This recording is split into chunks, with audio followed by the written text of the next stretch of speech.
नमस्कार, clean news UP में आपका बहुत बहुत स्वागत है। चलिए देखते हैं शाम तक की 10 फटाफट बड़ी खबरों को। इससे पहले आप न्यूज को कहां से देख रहे हैं, हमें कमेंट में जरूर बताएं। साथ ही वीडियो को लाइक करना बिल्कुल न भूलें। नवविवाहित जोड़ों को उनकी योग्यता के हिसाब से नौकरी देगी योगी सरकार। उत्तर प्रदेश के परिवहन राज्य मंत्री दयाशंकर सिंह ने कहा कि राज्य सरकार नवविवाहित जोड़ों को उनकी योग्यता के अनुसार नौकरी रोजगार देगी। परिवहन राज्य मंत्री दयाशंकर सिंह ने जिले के बांसडीह पीजी कॉलेज में मुख्यमंत्री सामूहिक विवाह योजना के अंतर्गत समाज कल्याण विभाग के तत्वाधान में आयोजित सामूहिक विवाह समारोह को संबोधित किया। उन्होंने कहा, मुख्यमंत्री सामूहिक विवाह योजना से गरीब परिवार के युवकों युवतियों का विवाह कराया जा रहा है। सामूहिक विवाह के बाद सरकार इन विवाहित जोड़ों को उनकी योग्यता के अनुसार नौकरी व रोजगार देगी। राशन वितरण की तिथि 5 दिन और बढ़ी। राशन वितरण की तारीख 5 दिनों के लिए और बढ़ गई है। अंत्योदय व पात्र गृहस्थी कार्ड धारक अब 19 दिसंबर तक राशन ले सकते हैं। अभी तक वितरण की तारीख 14 दिसंबर तक नियत थी। राशन के उठान न होने के कारण अभी तक तमाम कार्ड धारकों को राशन नहीं मिला है। इसे देखते हुए वितरण को 5 दिन और बढ़ाया गया है। डीएसओ सुनील कुमार सिंह ने बताया कि इस दौरान भी कार्ड धारक पोर्टेबिलिटी के तहत 19 तक राशन ले सकते हैं। एनएफएसए के तहत हो रहे वितरण में प्रति यूनिट 5 किलो राशन निर्धारित रियासती दरों पर मिलेगा। रोडवेज बस में गरीब बच्चों के लिए चलेगी स्मार्ट क्लास, मिलेगी फ्री शिक्षा। गरीब बच्चों को भिक्षावृत्ति से मुक्त कराया जाएगा। भिक्षावृत्ति यानी सड़क पर भीख मांगने के बजाय साक्षर किए जाएंगे। इसके लिए रोडवेज बस में गरीब बच्चों के लिए स्मार्ट क्लास चलेगा। इसके लिए नगर निगम ने तेजी से कवायद कर रहा है। इस सिलसिले में परिवहन निगम प्रशासन ने बसों को देने की अनुमति दे दी है। दरअसल नगर आयुक्त के अनुरोध पर परिवहन निगम नीलाम होने वाली बसों को बेस प्राइस पर देने के लिए तैयार हो गया है। देश भर में सबसे ज्यादा आवारा कुत्ते यूपी में, घातक होने का खतरा। देश में सबसे अधिक आवारा कुत्ते यूपी में है। यहाँ इनकी संख्या 20,59,261 है, जबकि घरेलू कुत्तों की संख्या मात्र 4,22,129 ही है। पशु गणना रिपोर्ट 2019 में इन आंकड़ों का जिक्र किया गया है। राज्य सरकार की एक रिपोर्ट के मुताबिक प्रदेश में 100 लोगों की आबादी पर मात्र 3 आवारा कुत्तों का मानक तय किया गया है। नगर विकास विभाग का मानना है कि इससे अधिक कुत्ते होने की स्थिति में इनके घातक होने का खतरा भी बढ़ जाता है। नगर विकास विभाग इसलिए चाहता है कि इनका बंधाकरण कराते हुए बढ़ती संख्या पर रोक लगाई जाए। कानपुर रिंग रोड पर 120 की रफ्तार से दौड़ेगी गाड़ियां, होगी क्लोज्ड टॉलिंग। कानपुर में आउटर रिंग रोड निर्माण की प्रक्रिया तेज हो गई है। अब इसके निर्माण के लिए टेंडर का काम शुरू हो गया है।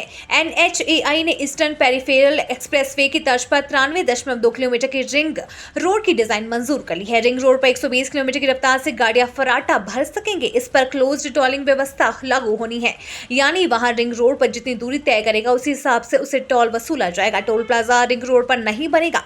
इसका सिस्टम रिंग रोड के 14 प्रवेश और निकासी बिंदुओं पर ही लगाया जाएगा।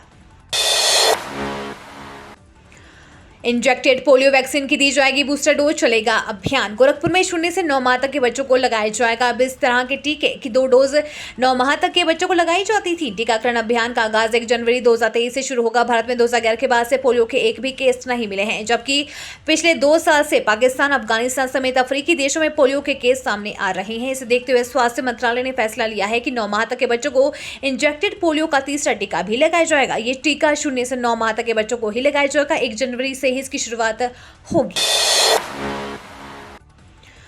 रामगढ़ताल में 106 दिन बाद चलने लगेगा लग्जरी क्रूज। 12 करोड़ रुपए होंगे खर्च। गोरखपुर जिले के रामगढ़ताल में 106 दिनों बाद यानी कि 31 मार्च 2023 से लग्जरी क्रूज का संचालन शुरू हो जाएगा। इसके बाद लोग शादी विवाह जैसे समारोह से लेकर जन्मदिन और अन्य मौकों पर पार्टी का आयोजन रामगढ़तालों की लहरों पर तैरते क्रूज पर कर सकेंगे। इससे पर्यटकों को भी आकर्षित किया जा सकेगा। 31 मार्च से संचालित होने वाला यह प्रदेश का सबसे बड़ा क्रूज बताया जा रहा है। करीब 12 करोड़ रुपए की लागत से बनाए जा रहे क्रूज में एक साथ 150 लोग मौजूद रह सकेंगे।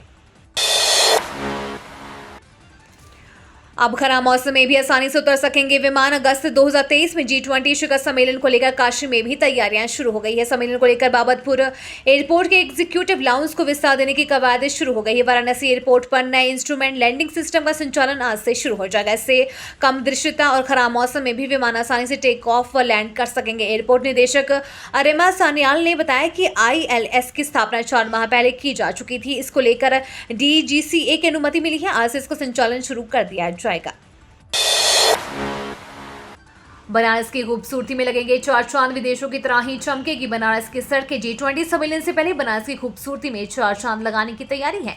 मेट्रो शहरों की तरह बनारस की सड़कों को चमकाया जाएगा। एयरपोर्ट में शहर से आने वाली सड़कों, चौका घाट, रुद्राक्ष, रविदास पार्क की सड़कों को इसमें प्रमुखता से शामिल किया गया है। इन रास्तों पर डिवाइडर, सुंदरीकरण, स्ट्रीट लाइट, रेलिंग और पौधारोपण भी कराए जाएंगे। इसके साथ ही सुगम यातायात के लिए ई रिक्शा को मुख्य सड़कों से हटाया जाएगा। ऑटो रिक्शा की संख्या रूटवार तैयार होगी। उप मुख्यमंत्री केशव बोले, सपा के कारण हो रही निकाय चुनाव में देरी उनकी नीयत खराब है। उप मुख्यमंत्री केशव प्रसाद मौर्य ने निकाय चुनाव में हो रही देरी के लिए सपा को जिम्मेदार ठहराया है। उन्होंने कहा, सरकार और भाजपा तो समय से चुनाव कराना चाहते हैं, पर सपा नहीं चाहती है कि समय पर चुनाव हो। सपा अपनी पार्टी के बड़े नेता के भाई को आगे करके चुनाव में अड़चन पैदा कर रही है। उन्होंने सपा को पिछड़ा और दलित विरोधी बताते हुए कहा कि वंचित समाज के बढ़ते प्रतिनिधित्व से सपा घबरा कर निकाय चुनाव को टलवाने का षड्यंत्र कर रही है। निकायों में उनसे बड़ी हार का सामना करना पड़ेगा। ऐसे में सपा अपनी पार्टी के एक बड़े नेता के माध्यम से अड़ंगा डालने की कोशिश कर रही है। ये तो थी शाम तक की बड़ी खबरें। रोजाना उत्तर प्रदेश की ताजा खबरों के लिए क्लीन न्यूज यूपी को सब्सक्राइब कर बेल आइकन को दबाना बिल्कुल ना भूलें। धन्यवाद।